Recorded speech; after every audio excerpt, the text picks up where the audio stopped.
Duel Review is brought to you by NexusDigitalComics.com. On today's Duel Review, Shadow of the Vampire. I'm RJ. And I'm Nick. Let's get to it.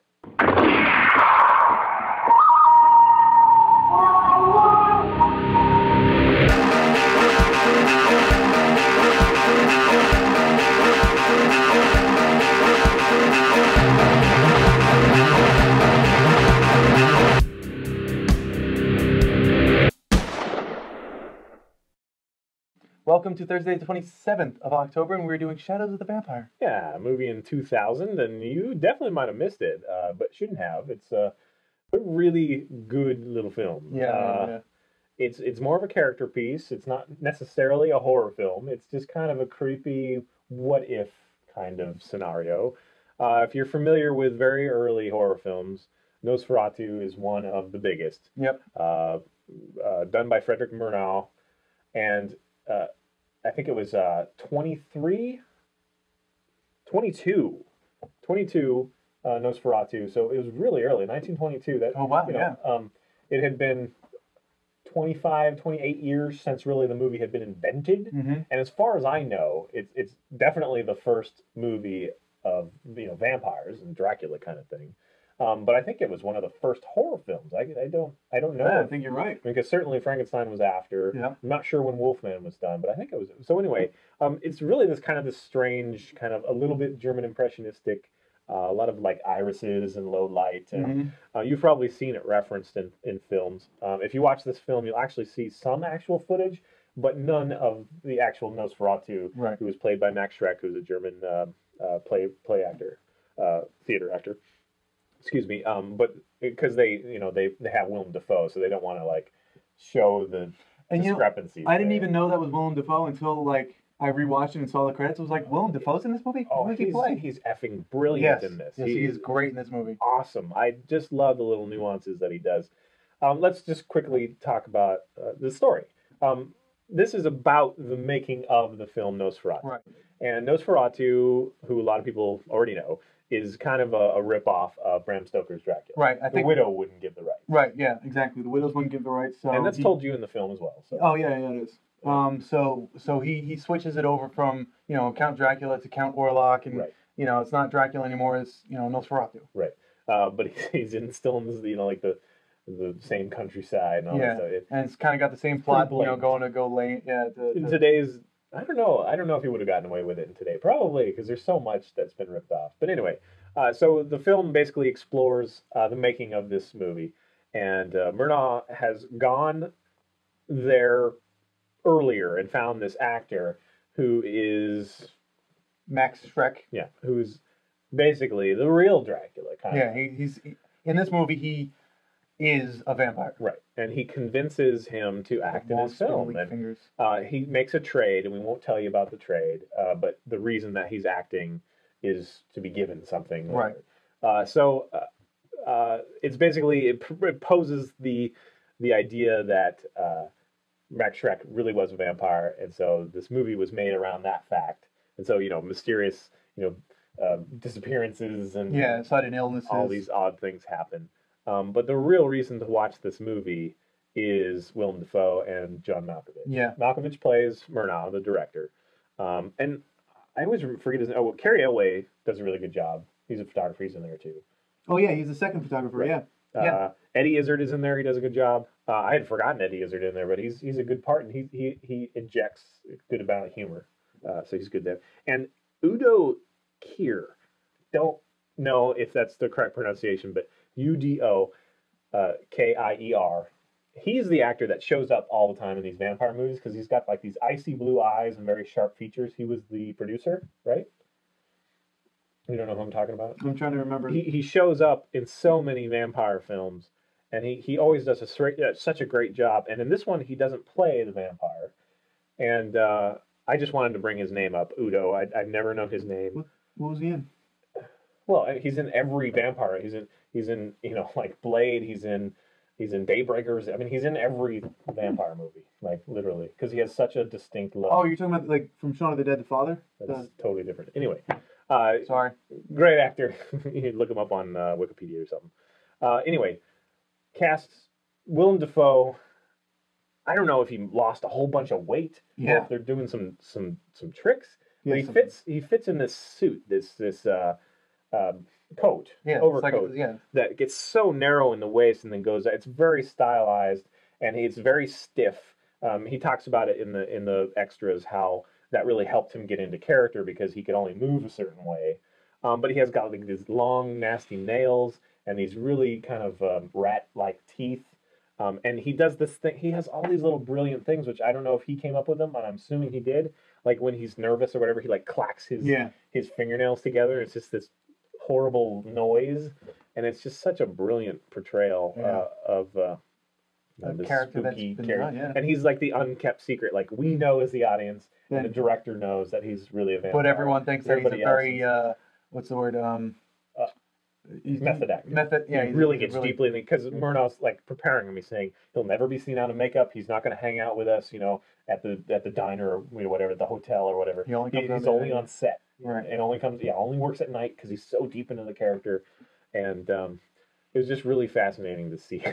Early on, Shrek kind of can't resist feeding on the cameraman. Yep. And so Murnau has to leave and go get another cameraman, which kind of opens up this whole, Max Shrek, he appears to the rest of the crew that don't know that he's a vampire, and so they're like, wow, you're really dedicated to your art, and they're like, what do you think of the book of Dracula? And he's like, it's shit, or like, it made me sad, made me so sad. Yeah, and he's like, he didn't have any servants. Why. Yeah, and I like that. I like that a lot. Absolutely. And then they start like, asking, wow, I'm really impressed that you've gotten into his head so much, and you're seeing a real, his real life. That he's totally lonely because he's outlived everybody. And And then and then they do ask him questions like if he was really a vampire, so when were you born? He's like, I don't remember. Yeah, right. What's your name? Or not your name, but. So, are you familiar with Nosferatu? I have seen the original, yes. Okay. A long time ago, but it was definitely creepy. It was a good movie. Yeah, it was a silent film, of course. It was a silent film, and just the way he walks with his hands like this, and then when he stands up for the first time, it's like, yeah. So I would recommend seeing Shadows of the Vampire because it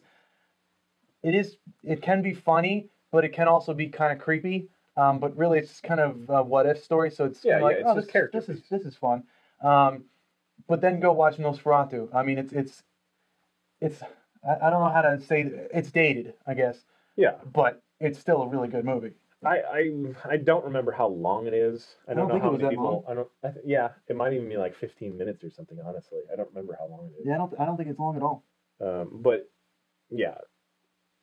So you'd want to see this movie before you saw that movie, rather than the opposite, right? Because then once you see that movie, it's like, wait, did that I actually agree because it's kind of like they have like the boat scene, where Max Shrek, vampires can't be around water, at least in some lore, and so he's like, I will not sail, kind of thing, and his death scene is on some island or whatever. So they're like, okay, well we'll bring the ship to you, and they build the ship on land or whatever. And so I remember those when they were doing that. I remember those scenes from the original Nosferatu, and I was thinking how I'd really like to watch them now because I've seen this movie and I've seen how it was, made. Done. And then you can tie it into the original, which was... And see how closely they were watching it when they made the film, kind of thing. But anyway, so yeah, definitely check it out. Shadows of the Vampire, brilliant character piece. Definitely, I think, a good date movie too because it's engaging. It's not it's not like shock and horror, gory or anything. It's just kind of creepy and weird. And fun. And Willem Dafoe. Oh, Willem Dafoe. Brilliant. Well, we could talk about, and I keep wanting to say Christopher Walken, but that's for Sleepy Hollow, and I'm just sticking in my head. But John Malkovich. And every time I hear John Malkovich, I think of Malkovich. Yeah, he's one of those actors. Malkovich is one of those actors that is kind of always the same character. I disagree with that completely. Do you? Because he always sounds the same. Like, Lenny might be a little different from Of Mice and Men, but literally... To me, he's got the same weight. He's got the same voice. Anger. He's got the same voice, right? And he doesn't. I mean, I don't know. He can be humor. He can be funny. He can be scary. He can be whatever. But he's always the same. He's got the same cadence. So what you're saying is you think that his best role was in being John Malkovich? Possibly. He's kind of arrogant though. Yeah. That was fun. But have you seen him do Malcatraz? Malcatraz? That's what Sheen calls him. I don't remember that. Malcatraz. What's up, Malcatraz? Is that really what he calls it? Yeah. Well, anyway. But have you seen Rubric?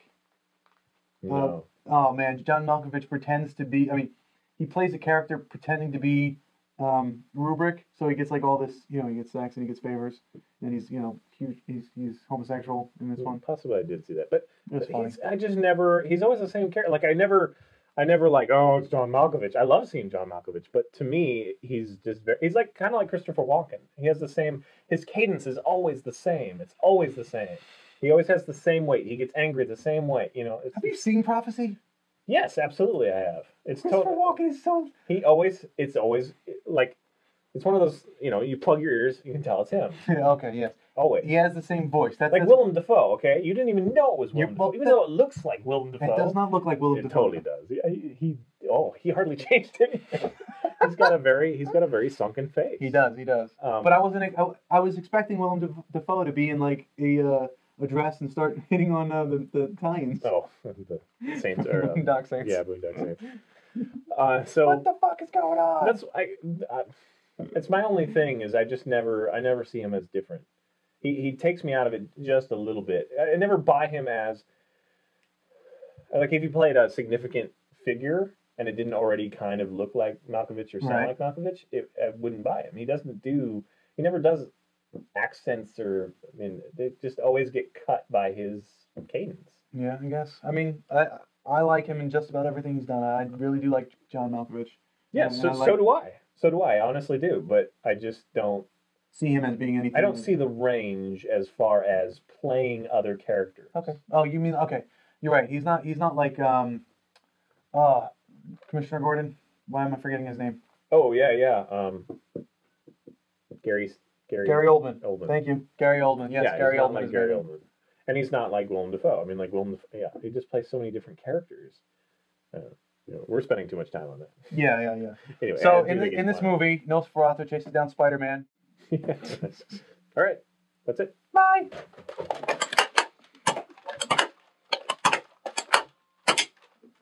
Oh, who gets that? Oh, you do, because I fell off. Because we kind of hit it at the same time. Yeah, we totally tied. I'll slow it down. Yeah, I think you should stop motion it.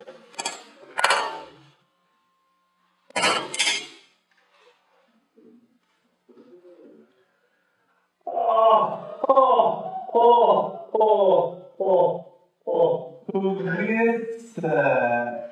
I'm giving it to you because mine fell off. No, I think mine fell off. Perfect. Right. I think you should need to slow it down in production. Quick, again. Oh. All right, I think you should get. Well, I was clearly earlier that time. Yeah, I think you were. All right. I think I'm probably still going to give it to you. We'll see. Well, we'll see. All right. See ya. Bye. Iris out. My name's not Iris, so I would say Iris. Iris out.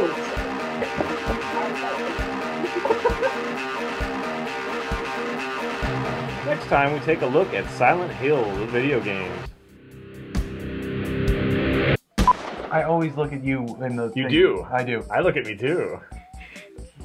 I want to make sure that you don't screw up. Nick hates small children. Go. I don't know. Random bits of stuff.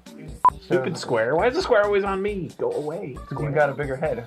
It sees you better. I do not have a bigger head. I'm going to superimpose us together now. And we're going to see that you have like a foot on either side. Well, that's just because I have big ears. They kind of come out. I totally left you open for that because my brain is bigger. That's not true. Okay. My brain's just dense. His is bigger in volume. Mine's dense. Actually, volume does totally have to do with density. No. A volume of gas right. isn't the same as a volume of water. I was just thinking, if you place the brain in water, how much would it displace? And it really does have to do with size rather than density. Although density, brains would probably float a little bit, and if it was denser, it'd sink, therefore displacing more water. Point, RJ! Kind of. Not really. Let's put that to the test. Okay. We'll scoop out your brain first. No, cover yours. All right. Okay.